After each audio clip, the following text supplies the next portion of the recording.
Hi friends, welcome back to Mazhathulli creations. ഈ channel നിങ്ങൾ ആദ്യമായിട്ടാണ് കാണുന്നതെങ്കിൽ സബ്സ്ക്രൈബ് ചെയ്യാൻ മറക്കല്ലേ. മീനാക്ഷി ഉറങ്ങിയെന്ന് ഉറപ്പായതിനു ശേഷം നന്ദിനി അവിടെ നിന്നും എഴുന്നേൽക്കുന്നുണ്ട്.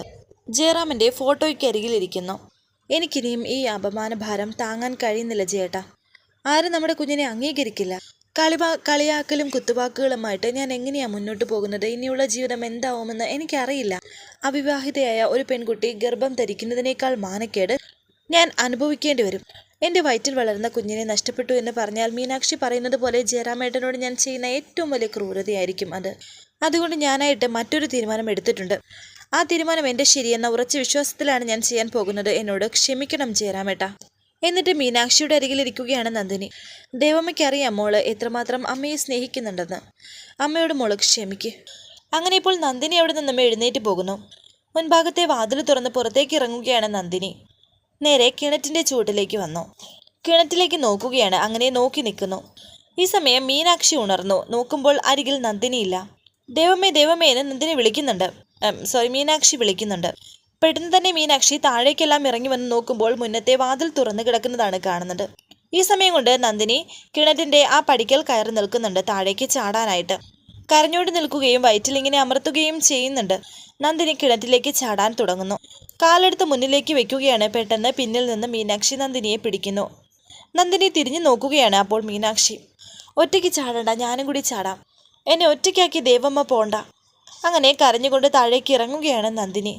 എൻ്റെ വാക്കിന് ദേവമ്മ ഒരു വിലയും കൽപ്പിക്കുന്നില്ലേ?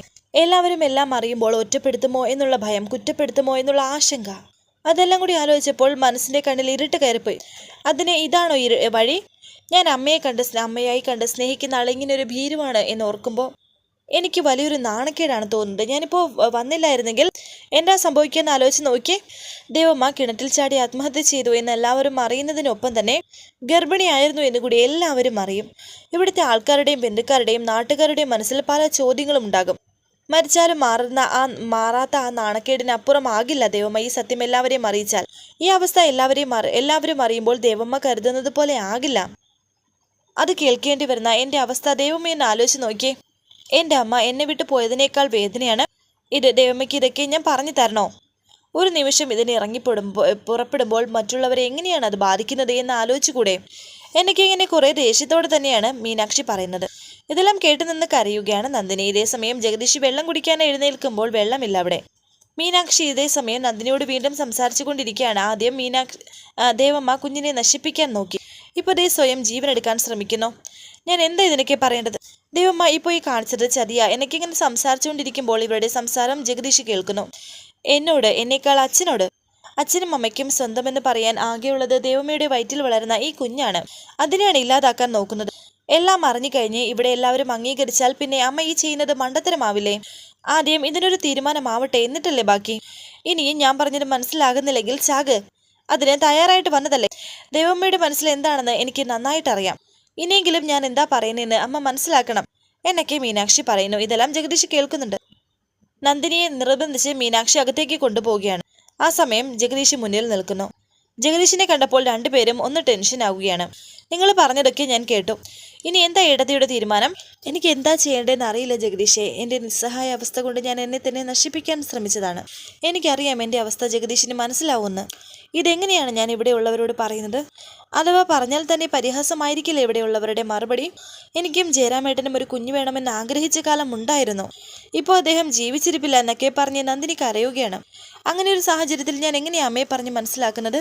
ഞാൻ എന്ത് വേണമെന്ന് ജഗദീഷ് തന്നെ പറയും, ഞാൻ അനുസരിക്കാം. ഇത് കേട്ട് ജഗദീഷ് ചിരിക്കുന്നു. ഞാൻ എന്തിനാ ഇങ്ങനെ ചിരിച്ചത് എന്നറിയാമോ? ഏട്ടത്തി പറഞ്ഞ ഈ മണ്ടത്തരങ്ങൾ കേട്ടിട്ട്. ഏട്ടനും ഏട്ടത്തിക്കും ഒരു കുഞ്ഞു വേണമെന്ന് അതിയായ ആഗ്രഹമുണ്ടായിരുന്നു എന്നല്ലേ പറഞ്ഞത്? ആ ആഗ്രഹം ഏട്ടൻ ജീവിച്ചിരുന്നപ്പോൾ ഏട്ടന് നടത്തി കൊടുക്കാൻ കഴിഞ്ഞില്ല. പക്ഷേ ഇപ്പോൾ അത് നടന്നു. എൻ്റെ ഏട്ടൻ്റെ ആത്മാവ് അങ്ങേയറ്റം സന്തോഷിക്കുന്ന ഈ സമയത്ത് ഏട്ടത്തി കരയരുത്. പറ, എന്താണ് ഏട്ടത്തിയുടെ വേവലാതി? ഇവിടെയുള്ളവർ ഇതറിയുമ്പോഴുള്ള ഒരു പ്രശ്നത്തെക്കുറിച്ചാണോ? ആ സംശയമുണ്ടെങ്കിൽ ഇപ്പോൾ തന്നെ എല്ലാവരെയും വിളിച്ചുണർത്തി ഞാൻ കാര്യം പറയാം. ഞാൻ അമ്മയെ വിളിക്കട്ടെ എന്ന് പറയുമ്പോൾ നന്ദിനി പറയുന്നു, ജഗദീഷെ ദയവ് ചെയ്ത് ഞാൻ പറയുന്നത് കേൾക്കണം. അമ്മ ഇത് അംഗീകരിക്കില്ല എന്നെനിക്കൊരു സംശയമുണ്ട്. ഇപ്പോൾ സമാധാനമുണ്ട്. എല്ലാവരും അറിഞ്ഞു കഴിഞ്ഞാൽ ജഗദീഷ് ഉദ്ദേശിക്കുന്നത് പോലെ അല്ല കാര്യങ്ങളെങ്കിൽ ഇപ്പോൾ ഉള്ള സമാധാനം കൂടി പോകും. ഡൈനിങ് ടേബിളിൽ വെച്ചുള്ള സംസാരമൊക്കെ ജഗദീഷും കേട്ടതല്ലേ?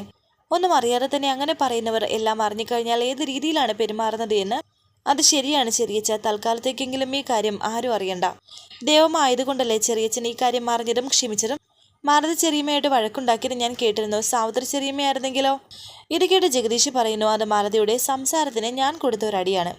അവൾ വന്ന് പറഞ്ഞത് എന്താണെന്നറിയാമോ? സാവിത്രി എടുത്തി ഗർഭിണിയാണെന്ന്. അതിനെ ഞാൻ പൊട്ടിച്ചത്. ഒരു തരത്തിൽ പറഞ്ഞാൽ അതുപോലെയല്ലേ ഞാനും എന്ന് നന്ദിനി പറയുമ്പോൾ ജഗദീഷ് പറയുന്നു, അല്ല, ഒരു തരത്തിലും നന്ദിനി എടുത്തി അങ്ങനെയല്ല. രാമേട്ടൻ ഗൾഫിലായിരുന്നു, അവിടെ വെച്ച് തന്നെ മരണപ്പെടുകയും ചെയ്തു. പിന്നെ എങ്ങനെയാ സാവിത്രി എടുത്ത് ഗർഭിണിയാകുന്നത്? അതുപോലാണത്. ഏട്ടൻ മരിച്ചിട്ട് 41 ദിവസം പോലും ആയിട്ടില്ലല്ലോ. പിന്നെ എങ്ങനെയാണ് നിങ്ങൾ ഒരുപോലെയാവുന്നത്? അങ്ങനെ ജഗദീഷ് നന്ദിനിയെ കാര്യം പറഞ്ഞ് മനസ്സിലാക്കുകയാണ്. വരാനിരിക്കുന്ന പുതുപുത്തൻ എപ്പിസോഡുമായി വീണ്ടും കാണാം. Thank you for watching. Please subscribe, like, share my channel.